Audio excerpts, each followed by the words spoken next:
अस्सलामुअलैकुम dear students, मैंने काफ़ी दिनों से लेक्चर्स जो है वो रिकॉर्ड नहीं करवाए थे। तो आज मैं काफ़ी टाइम के बाद पहला लेक्चर रिकॉर्ड कर रहा हूँ। तो लेक्चर है काइनेटिक एनर्जी के बारे में। तो पहले हम काइनेटिक एनर्जी को डिफ़ाइन करेंगे, उसके बाद इसकी जो डायग्रामेटिक एक्सप्लेनेशन है वो भी करेंगे और उसके बाद फिर उसकी डिराइवेशन करेंगे। ठीक है, तो आपने वीडियो जो है वो लास्ट तक देखनी है और अपने दोस्तों के साथ भी शेयर करनी है। तो सबसे पहले हम काइनेटिक एनर्जी की जो डिफिनीशन है वो लिखेंगे। What is kinetic energy? Kinetic energy क्या है? Energy possess by a body due to its motion. Energy possess by a body due to its motion, या इसकी डिफिनीशन जो है आप डिफरेंट बुक्स में डिफरेंट तरीके से देख सकते हैं, लेकिन इसकी सिंपल जो कॉन्सेप्ट है वो ये है कि जब एक बॉडी जो है वो हरकत करती है तो उस दौरान उसके अंदर जो एनर्जी होती है वो हमारे पास कौन सी एनर्जी होती है? Kinetic energy. काइनेटिक एनर्जी का अगर आप इधर उर्दू में अगर आप इस एनर्जी की जो मीनिंग है उसको समझना चाहते हैं तो काइनेटिक एनर्जी की जो उर्दू में मीनिंग है वो क्या है? हर की तवानाई। वो तवानाई या वो एनर्जी जो एक बॉडी में हरकत के दौरान पैदा होती है या हरकत के दौरान उसके अंदर खुद से होती है, तो उसको हम क्या कौन सी एनर्जी बोलेंगे? काइनेटिक एनर्जी बोलेंगे। इन सिंपल वर्ड के जब एक बॉडी मूवमेंट करती है, हरकत करती है, मोशन में होती है, तो उस दौरान उसके अंदर जो एनर्जी होती है वो बेसिकली कौन सी एनर्जी होती है? काइनेटिक एनर्जी होती है। अब अगर इसकी मैं डायग्रामेटिक एक्सप्लेनेशन करूं,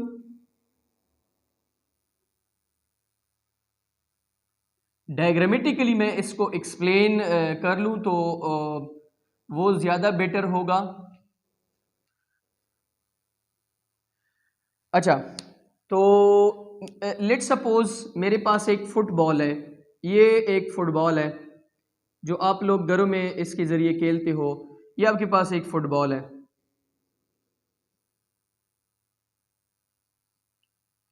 ये फुटबॉल पहले किस चीज में है? रेस्ट में है। इसकी इनिशियल वेलोसिटी क्या है? जीरो। आप सबको पता है जब कोई फुटबॉल रेस्ट में होता है तो उसकी जो वेलोसिटी होती है वो क्या होती है? जीरो। इसके अंदर कोई एनर्जी नहीं होती है। अब मैं जब इस फुटबॉल के अंदर एनर्जी लेके आऊंगा या इसको मैं जो है इसकी वेलोसिटी इसको मैं कुछ दूंगा, तो वो किस तरह दूंगा कि मैं इस फुटबॉल के ऊपर क्या अप्लाई करूंगा? फोर्स। जब मैं इस फुटबॉल के ऊपर फोर्स अप्लाई करूंगा तो इसकी जो वेलोसिटी है उसमें क्या चीज आएगी? चेंज। ये फुटबॉल मूव करेगा, फिर मोशन इसकी स्टार्ट हो जाएगी। तो मैंने जब इसके ऊपर फोर्स लगा दिया है तो फुटबॉल जो है वो चला गया है पॉइंट ए से लेकर पॉइंट बी तक। ठीक है, फोर्स की वजह से इसकी वेलोसिटी में चेंज आ गया है। अब इसकी जो वेलोसिटी है वो कौन सी हो गई? फाइनल। और फाइनल वेलोसिटी को मैंने क्या नाम दिया है? v। ठीक है।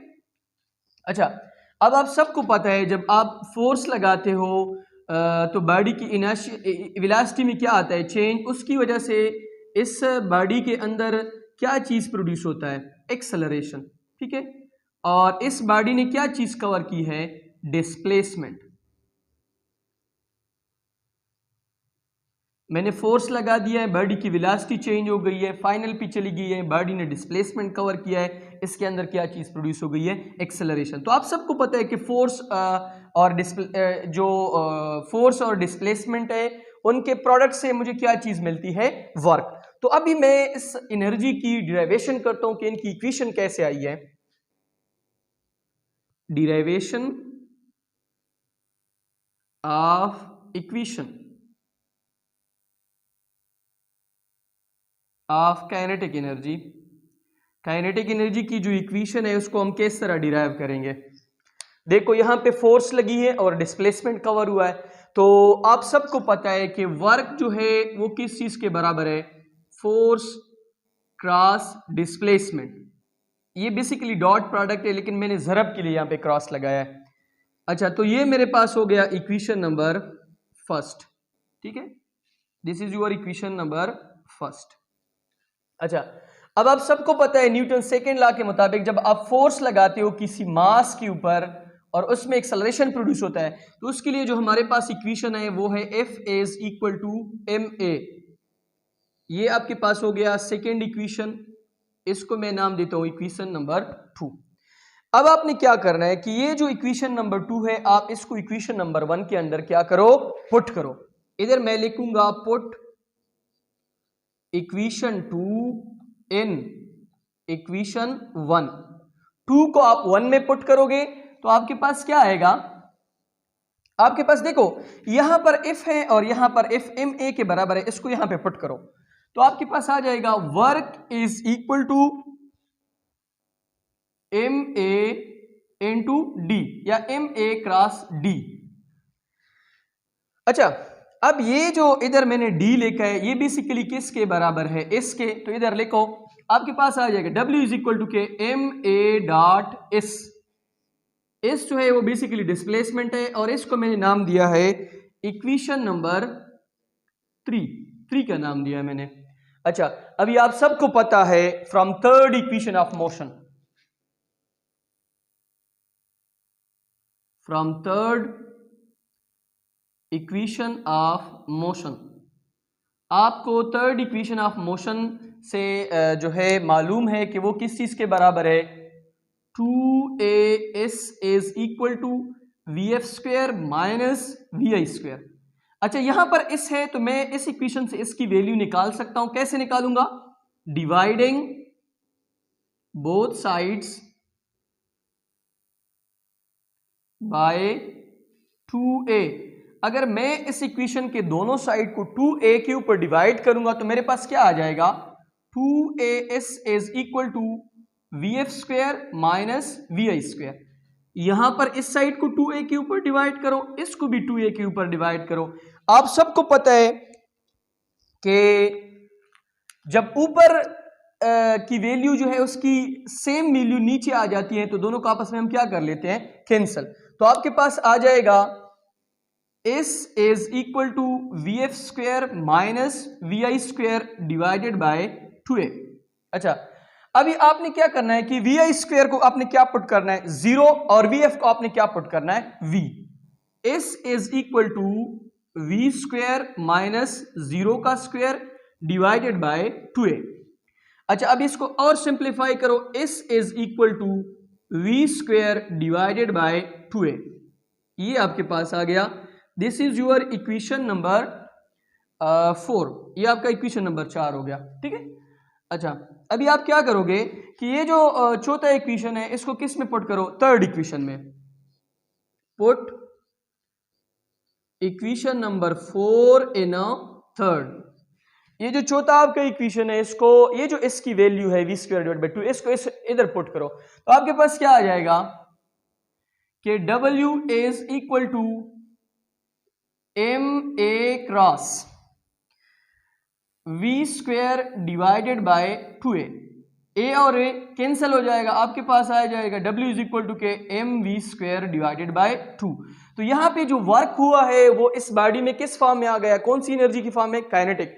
तो मैं यहाँ पे लिख सकता हूं कि kinetic energy is equal to mv square divided by 2 और kinetic energy is equal to 1/2 mv square.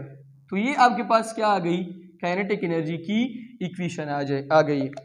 अच्छा, अब अगर हम इस तरह कर लेते हैं कि काइनेटिक एनर्जी की जो डिपेंडेंस है वो देखते हैं कि किस चीज़ के ऊपर डिपेंड करता है, तो आप इस इक्वेशन से सिंपली जो है लिख सकते हो dependence of kinetic energy. Kinetic energy किस चीज़ के ऊपर डिपेंड करता है, देखो 1/2 आप सबको पता है कि वो कांस्टेंट है। मैं इस तरह लिखूंगा, kinetic energy is equal to constant mv square. Constant और प्रोपोर्शनलिटी को हटाओ तो kinetic energy is directly proportional to m। अगर आपका v कांस्टेंट है, kinetic energy is directly proportional to v square अगर आपका v m क्या है, कांस्टेंट है। तो इसका मतलब क्या, इस इक्वेशन से हमें कौन सा जो है, कौन सी कॉन्सेप्ट का पता चल जाता है, ये है कि अगर इससे मैं कोई बड़ा बॉल लेके आऊं जिनकी मास क्या हो, ज्यादा हो, तो उसके अंदर काइनेटिक एनर्जी क्या होगी, ज्यादा होगी। अब अगर मैं इसका मास कांस्टेंट रखूं, इस फुटबॉल के मुकाबले में दूसरा फुटबॉल लेके आऊं, उसकी मैं स्पीड को क्या करूं, इंक्रीज करूं, तो मेरे पास काइनेटिक एनर्जी क्या होगी, बढ़ जाएगी। अब इससे आपको जो एमसीक्यूज इसके ऊपर आएंगे वो इस तरह के आएंगे कि आपको कहेंगे कि अगर आपके पास एक बॉल है, ये बॉल है, अगर मैंने इस बॉल की मास को क्या कर दिया है, 2 टाइम मैंने इंक्रीज कर दिया है, तो काइनेटिक एनर्जी कितनी बढ़ेगी। तो आपने ये देखना है, kinetic energy is equal to 1/2 mv²। Kinetic energy is equal to k 1/2 v² into m की जगह पे क्या लिखोगे, 2m।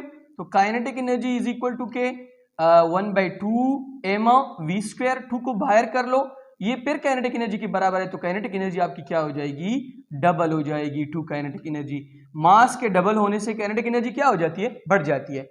और अब आपको पता है कि v के ऊपर तो स्क्वायर है, अगर मैं इसका मास कांस्टेंट रखूं और v को क्या करूं, डबल करूं, तो आपके पास क्या आ जाएगा, kinetic energy is equal to k 1/2 m v की जगह पे 2v का स्क्वायर। तो kinetic energy is equal to k 1/2 m, यहाँ पे क्या आ जाएगा 4v²।